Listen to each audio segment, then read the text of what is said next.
Hello dear student, welcome to you all in RK physics learning. हम लोग discuss करेंगे class 10th की physics के साथ। और आज की क्लास में हमारा जो टॉपिक रहेगा वो रहेगा electric potential. Electric potential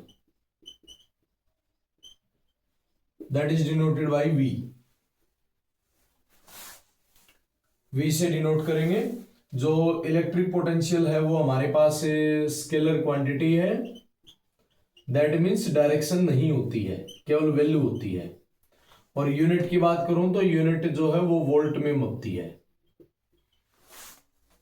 potential को वोल्ट से मापते हैं।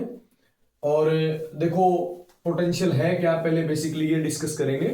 हमारे पास है ना एक वायर है, ठीक है। इसमें करंट नहीं होता, लास्ट क्लास में भी हमने डिस्कस किया। बिकॉज इसके अंदर जो चार्ज कैरियर हैं, जो इलेक्ट्रॉन्स हैं, उनकी डायरेक्शन होती है रैंडम। और रैंडम होने की वजह से उनकी एवरेज वेलोसिटी जीरो हो जाती है। दैट मीन्स हाफ जो इलेक्ट्रॉन है वो अनदर हाफ ऑफ इलेक्ट्रॉन से कैंसल्ड हो जाते हैं, इसलिए नेट करंट पोजिस नहीं हो पाता है। अब यदि मैं इसके साथ एक कोई सेल अटैच करता हूं, मैंने इसके साथ एक सेल लगाया, this is positive terminal of cell, this is negative terminal of cell, ठीक है। और यदि हमने ये सेल लगाया है तो इसके अंदर क्या होगा, ये जो चार्ज पार्टिकल्स हैं ये एक पर्टिकुलर डायरेक्शन ले लेते हैं। That means they move toward the positive terminal of this cell. जैसे कि इलेक्ट्रॉन होते हैं हमारे पास ये। अब यहां से यदि मैं बात करूं तो जो मैंने ये एक्सटर्नल एजेंट यहां लगाया है, जो सेल मैंने लगाया है, उस सेल ने इन चार्जेस के ऊपर कुछ काम किया है। That work done upon charge is known as electric potential. जब कोई एक्सटर्नल एजेंट किसी चार्ज पे काम करता है, दैट वर्क अपॉन चार्ज, कौन सा चार्ज, जिसके ऊपर काम हुआ है, that is known as potential, उसको बोलते हैं इलेक्ट्रिक पोटेंशियल। अभी जैसे इलेक्ट्रॉन की बात है तो मैं इसको ऐसे भी लिख सकता हूं, W/E is also potential, work upon में चार्ज, क्लियर। और वर्क यदि चार्ज यहां पे इलेक्ट्रॉन है तो ई की बात होगी। तो ये हमारे पास होता है पोटेंशियल। पोटेंशियल होता है वर्क डन अपॉन ए चार्ज। अब पोटेंशियल तो चलिए हमारे पास हो गया है। हमारे पास जो इंपॉर्टेंट टर्म है ना वो होती है पोटेंशियल डिफरेंस। पोटेंशियल इतना इंपॉर्टेंट नहीं है जितना इंपॉर्टेंट पोटेंशियल डिफरेंस है, इसको समझना जरूरी है। जैसे नाम से डिनोट है, दो पॉइंट के बीच में डिफरेंस, डिफरेंस मींस दो पॉइंट के बीच में पोटेंशियल का difference, that is known as potential difference. कैसे निकलेगा, high potential minus low potential. High potential में से लो पोटेंशियल घटा देंगे, माइनस कर देंगे। अभी जैसे देखो ये पॉजिटिव एंड है किसी सेल का, तो कंडक्टर का ये एंड भी इससे पॉजिटिव बन जाएगा, पॉजिटिव से पॉजिटिव अटैच है। ये नेगेटिव एंड है तो कंडक्टर का ये एंड इससे नेगेटिव बन जाएगा। तो पॉजिटिव बनने का मतलब यहां पे हाई पोटेंशियल, और नेगेटिव बनने का मतलब यहां पे लो पोटेंशियल। तो एक पोटेंशियल डिफरेंस क्रिएट हो जाएगा, और ये पोटेंशियल डिफरेंस मदद करेगा चार्ज को फ्लो करवाने की।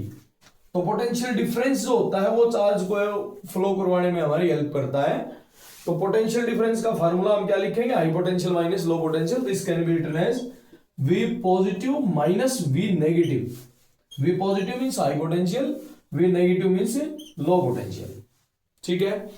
अभी ये कुछ ऐसा ही है, जैसे मान के चलो एक जगह हाइट ज्यादा है, एक जगह हाइट कम है, ठीक है। तो वाटर जो है वो हाई लेवल से, हाई हाइट से लो हाइट की तरफ फ्लो करेगा। वाटर को हम लोग करंट की तरह ट्रीट कर लेंगे। तो जैसे वाटर को फ्लो करने के लिए हमारे पास लेवल का डिफरेंस होना जरूरी है, ऐसे ही करंट को फ्लो करने के लिए पोटेंशियल का डिफरेंस होना जरूरी है। जैसे हीट को फ्लो करने के लिए टेम्परेचर का डिफरेंस होना जरूरी है, ऐसे ही करंट को फ्लो करने के लिए या फिर चार्ज को फ्लो करने के लिए पोटेंशियल डिफरेंस नेसेसरी है, ठीक है। तो ये हमारे पास हो जाएगा potential difference is positive potential minus low potential. यानी नेगेटिव पोटेंशियल। अब कोई भी यदि हमारे पास सेल या बैटरी हमारे पास है, फॉर एग्जांपल से एक सेल हमारे पास है ना 1.5 वोल्ट है, कोई सेल हमारे पास 1.5 वोल्ट है, इट मींस उस सेल के पॉजिटिव टर्मिनल और नेगेटिव टर्मिनल का जो डिफरेंस है वो 1.5 है। या फिर ऐसा कहिए positive terminal with respect to negative 1.5 greater है, बड़ा है। और ड्यूरिंग स्टडी हम लोगों का जितना भी आपको ये वोल्टेज दे दी गई है ये पोटेंशियल डिफरेंस ही होती है। जितने वोल्ट का कोई सेल या कोई बैटरी होती है, battery is the combination of cell in series, जितने भी वोल्ट की बैटरी या सेल होता है वो उसका पोटेंशियल डिफरेंस होता है। और ये देखो आप लोग पॉजिटिव टर्मिनल नेगेटिव से 1.5 बड़ा है एग्जांपल के लिए, तो दैट मींस कितना पॉजिटिव और कितना नेगेटिव हो, तो याद रखना पॉजिटिव टोटली 1.5 माना जाता है और नेगेटिव क्योंकि लो है तो लो को फिजिक्स में क्या मान लेंगे, 0 मान लेंगे। इस वजह से इनका डिफरेंस कितना है, 1.5 वोल्ट है।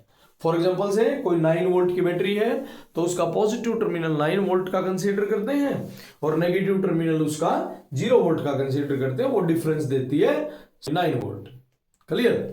तो ये चीजें आप लोग देखो, क्लियर? तो ये चीजें आप लोग देखें, हमारे पास पोटेंशियल डिफरेंस इंपॉर्टेंट है। करंट के फ्लो के लिए necessary condition is potential difference. Potential current के फ्लो के लिए जरूरी नहीं होता है, करंट के फ्लो के लिए जरूरी होता है पोटेंशियल डिफरेंस, नेसेसरी कंडीशन। तो ये हमारे पास इलेक्ट्रिक पोटेंशियल और पोटेंशियल डिफरेंस। अब ये पोटेंशियल डिफरेंस आता कैसे है, किसी सेल या बैटरी के लगाने से। तो किसी सेल या बैटरी को हम लोग क्या बोलेंगे, सोर्स ऑफ पोटेंशियल डिफरेंस। ये पोटेंशियल डिफरेंस का सोर्स है, इससे हमें मिलता है। अब ये सोर्स जितने ज्यादा पोटेंशियल डिफरेंस क्रिएट करेगा उतना ही ज्यादा हमें करंट मिलेगा, उतना ही स्ट्रांगली चार्ज फ्लो करेंगे, उतना ही ज्यादा चार्ज फ्लो करेंगे। तो देखो यहां पे करंट का मिलना कहीं ना कहीं पोटेंशियल डिफरेंस पे बेस जरूर है। जितना ज्यादा हाइट का डिफरेंस होगा वाटर उतनी स्पीड से फ्लो करेगा, करंट उतना ही ज्यादा फ्लो करेगा, वाटर उतना ही ज्यादा फ्लो करेगा। ठीक है? जितना ज्यादा टेम्परेचर का डिफरेंस होगा हीट उतनी फास्टली मूव करेगी, high temperature to low temperature, high potential से लो पोटेंशियल। अभी ये मानते हैं ना हम लोग, जैसे लास्ट क्लास में हमने किया, हमारे भले ही इलेक्ट्रॉन इधर आ रहे हैं लेकिन एक कन्वेंशनल करंट है जो उल्टा चलता है। तो कन्वेंशनल करंट हमारा होता है पॉजिटिव से negative, high potential to low potential. अब ये तो हमारे पास हो गया पोटेंशियल और पोटेंशियल डिफरेंस। अब इसी के ऊपर देखो करंट के फ्लो करने पे और पोटेंशियल डिफरेंस पे एक लॉ हमारे पास आता है, that is known as Ohm's law. देखते हैं ओम्स लॉ क्या होता है। ओम्स लॉ देखिए, according to this law at a constant temperature, at constant temperature current through a conductor is directly proportional to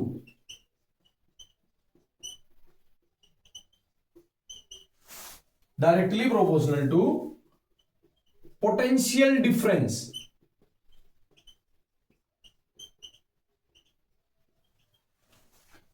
across end of conductor. This is the statement. क्या है statement के according, किसी conductor में किसी constant temperature पे, fix temperature पे किसी conductor में जो करंट होगा वो डायरेक्टली प्रोपोर्शनल होगा जितने उसके एंड के ऊपर पोटेंशियल डिफरेंस आप क्रिएट कर सकते हो। जैसे कि ये हमारे पास कोई कंडक्टर होता था, इसमें ये एंड पॉजिटिव बना लिया गया, ये नेगेटिव बना लिया गया। जितना यहां पे पोटेंशियल डिफरेंस ज्यादा होगा उतना ही ज्यादा इसमें करंट फ्लो करेगा। This is Ohm's law. और इनसे हम लिख सकते हैं I directly to V, I directly to V, current directly to potential difference. अब रिवर्स भी सही होता है, वी डायरेक्टली टू आई भी ठीक होता है। दोनों चीजें एक दूसरे के पूरक है, वी बढ़ेगा तो आई बढ़ेगा, आई बढ़ेगा तो वी बढ़ेगा। और दैट्स वाई दोनों के बीच में जो ग्राफ होता है, वी और आई के बीच में जो ग्राफ होता है वो स्ट्रेट लाइन होता है। क्योंकि दोनों एक दूसरे के डायरेक्टली और डायरेक्टली में स्ट्रेट लाइन ग्राफ होता है। अब यदि मैं प्रोपोर्शनलिटी साइन को हटाता हूं तो इस रिजल्ट के अंदर मेरे पास इक्वल टू साइन लग जाएगा और एक कांस्टेंट आएगा, that constant is R into I. I तो इसमें ऑलरेडी है, एक आर कांस्टेंट और आ जाएगा। This is known as not Ohm's law, Ohm's equation, इसको बोलते हैं Ohm's equation. V is equal to R I. Ohm's law तो यहां तक है, ये रहा, ठीक है, ये स्टेटमेंट और ये दो result, these are Ohm's law, this is Ohm's equation. R का इसमें, आर इसमें हमारे पास एक टर्मिनोलॉजी है that is known as resistance. R denote करता है रेजिस्टेंस को, और क्योंकि रेजिस्टेंस जब हमने ओम्स लॉ से ओम इक्वेशन ड्राइव की है तब आया है, तो इसलिए रेजिस्टेंस की जो यूनिट है वो ओम ही लिखी गई है, ओम इस साइंटिस्ट के नाम पे, और सिंबल होता है इस टाइप का ओमेगा, ठीक है। अब रेजिस्टेंस, इसमें वर्ड आता है रजिस्ट, और रजिस्ट का मतलब होता है किसी चीज का अपोज करना। तो रेजिस्टेंस क्या है? रेजिस्टेंस एक ऐसी प्रॉपर्टी है जिसकी वजह से किसी कंडक्टर के अंदर फ्लो ऑफ करंट का अपोज होता है। ये नहीं कहेंगे कि फ्लो ऑफ करंट रुक जाएगा, फ्लो ऑफ करंट का अपोज होगा। तो रेजिस्टेंस क्या है? रेजिस्टेंस है opposing flow of charge, opposing flow of current. क्योंकि चार्ज का अपोज हो जाएगा तो करंट का अपने आप ही हो जाएगा। करंट जो हमारे पास प्रोड्यूस होता है that is due to flow of charge in a definite direction. तो this is our Ohm's law. Clear? इसे नेक्स्ट हम लोग नेक्स्ट क्लास में डिस्कस करेंगे।